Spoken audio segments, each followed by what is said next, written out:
এখানে দাঁড়িয়ে থাকবে? বিয়ে করতে হলে তো ভিতরে যেতে হবে। কি সমস্যা তোমাদের? আঙ্কেল আমরা বিয়ে করতে চাই। এত অল্প বয়সে বিয়ে করছো? তোমার ন্যাশনাল আইডি কার্ডটা নিয়ে আসলে এমনটা হতো।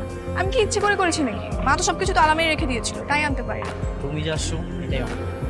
আঙ্কেল তাহলে কি আমরা আপাতত এই বাসাতেই থাকবো? হ্যাঁ, কিন্তু তুমি না, নিতু।